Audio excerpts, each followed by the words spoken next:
is Oromo Voice Radio English program. Oromo Voice Radio is broadcasting to Oromia at 16-meter band or 17,850 kilohertz or on oromovoice.org website. OVR broadcasts Oromia Insight program every Monday for 15 minutes at 7:15 p.m. Oromia local time. Welcome to Oromia Insight program.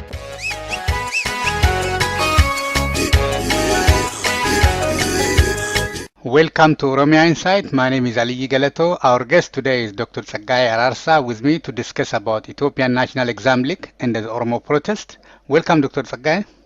Thank you, Ali. Thank you, as usual. What exactly is the exam leak fiasco? Thank you. This is a very interesting question, and it's good that we talk about this at a very important week in the context of the Oromo protest. To be very precise, the exam leak fiasco is the crisis that has happened in the activities of the Ethiopian government recently when the national school leaving exam was leaked and disseminated across the world through social media, including Facebook.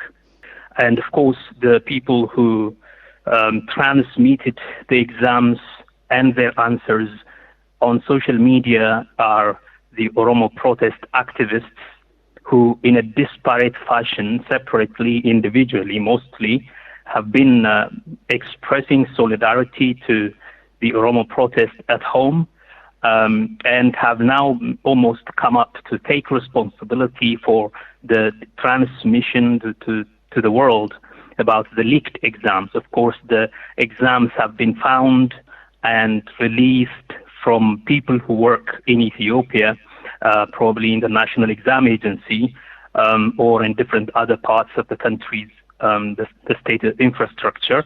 But the Oromo protest, the global Oromo protest activists have now taken responsibility for the dissemination of the leaked exams and have brought a lot of disarray in the government activities at the moment.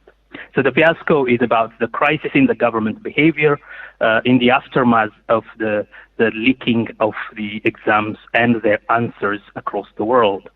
Now, to be as someone who has been also active in the social media supporting and expressing solidarity with the Oromo protest, how I like to conceive it is that this is an attempt on the part of the Oromo protest to interrupt the state's effort to punish a generation of Oromo students who took part in the protest against the regime and its dictatorial activities in relation to the master plan and other forms of repression. It is an attempt at saying no to an unjust exam arrangement that victimizes the Oromo students whose studies have been disrupted for the last 6.5 months now. As you know, the Oromo protest has re-emerged, has been reignited in November 2015, to be precise, on the 12th of November 2015, and has been going on since then. And because of that reactivation of the Oromo protest against the master plan, the entire region and all cities of Oromia have been under serious security problem, and young people have been massively arrested. Schools have been literally invaded by the military. The whole region's civil administration has been banned, and the region was governed by the task force chaired by the Prime Minister and by the military. Now, as a consequence of this, in fact, we have also seen scenarios where the military was basically encamped in school premises and university compounds and living in university buildings and so on and so forth, sometimes even vandalizing university dormitories in order to pursue students. And the result of that is that many young people have been put in prison in many military detention centers, military concentration camps, as we call them, in Tolai, in Hurso, in Edessa, and so on and so forth. And in fact, most of the students that are now coming to be, that are now scheduled to take these exams are also just coming for the exams from the prison centers. So many of the schools have not been reopened, and those which have been reopened have always been destabilized by protest activities or by state military surveillance activities. And therefore, under these circumstances, the arrangement of exams the scheduling of the exams to be taken this last week was simply seen as an unjust arrangement. And most of the students have long been, in fact, the students, the parents of the students, the teachers, and the community elders have been literally begging the government to postpone this exam calendar. And they have never been accepted. In fact, at some point, they got their message across to the government of Oromia. I think the government of Oromia, the Education Bureau, has somehow accepted their plea, and it has been saying that it's possible to reschedule it. But unfortunately, that didn't happen. The Federal Ministry of Education stuck to its original calendar, and when that happened, students continued to resist. And now the Oromo protest took the government by surprise by taking the exams, by leaking the exams and disseminating them across the world. Now, why were people saying the exam arrangement was fundamentally unjust? There were about 254,000 students who were supposed to be sitting for this exam. And out of these 254,000 students who were going to sit for the exam, as you know, almost 40% of the student body is from Oromia. And these students have been unfairly destabilized. Their education was disturbed and interrupted for the last 6 months and a half. Now, to let them take part in this examination at a time when the schools have not been opened, the schools have not been running properly, libraries were not open, students were not using the books and school kits, exam kits properly. And of course, they have been imprisoned, most of them. Friends, families have been imprisoned. Friends, families have been injured. Friends and families have been killed. And there is always this, the revolutionary undertone, so to say, in Oromia today, because the whole region is under a state of resistance, almost like the Intifada in Palestine. And while this is going on, it is impossible for the Oromo youth to sit on the exam and concentrate and do the exam properly.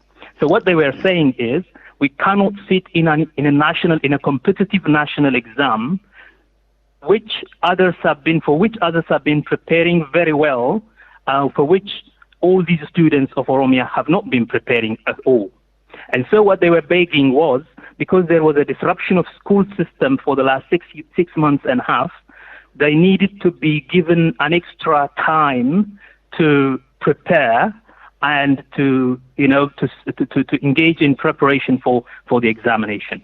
This has been asked in a very civil manner, first by the students, then by the parents, then by the teachers, then by elders, and all this has not been accepted by the government. When the exam was about to happen about 2 weeks or so ago, the international Oromo protest activists, again, this is a very disparate group. There is no center, there is no head, there is no leader that actually guides it, but they took responsibility to say, to talk to the government, there is a possibility for the exams to be leaked. And we are going to, if you don't going to postpone it, we are going to disseminate it across the social media openings.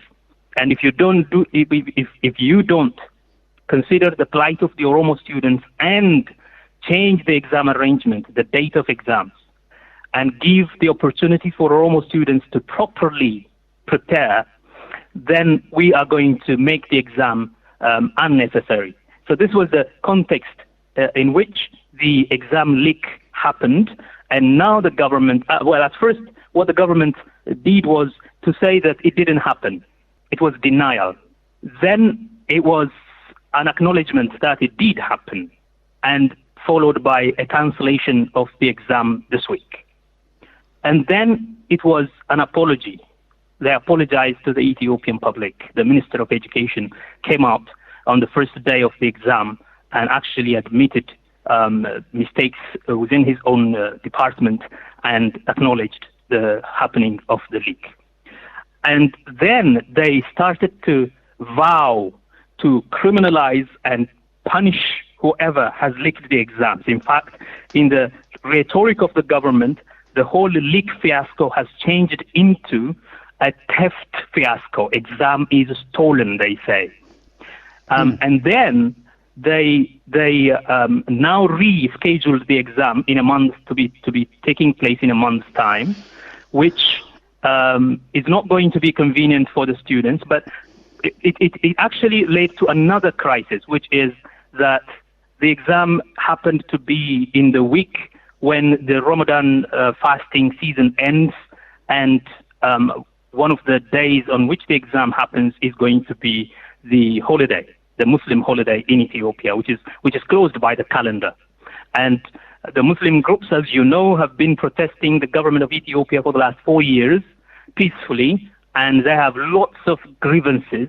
And this now is actually taking away their rights that is recognized after the 1974 revolution. And they have been also issuing warnings and statements and resolutions since this rescheduling has happened. Now, two things are happening here. One, the Oromo students actually say that 1 month is not enough, obviously. Number two, the Muslims are now saying this is going to be falling on our holiday, and this is basically either the government's way of pitting the Oromo against the Muslims, or the government basically not knowing what it's doing and trying to pit itself against the Muslims. So this is what is happening. This is what we mean by the exam leak fiasco. Now, on the other hand, the Oromo protests detractors and the government define this fiasco as theft, as I indicated earlier on. The regime says it is theft. They characterize the whole thing as a stealing. We can discuss that. We can discuss that later on. How does it figure in the context of Oromo protests that has been going on for some time now?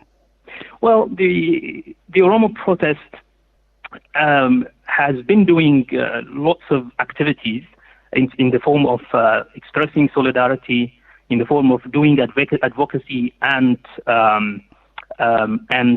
lobbying activities, in the form of documenting deaths, arrests, maimings, evictions, dislocations, and so on and so forth.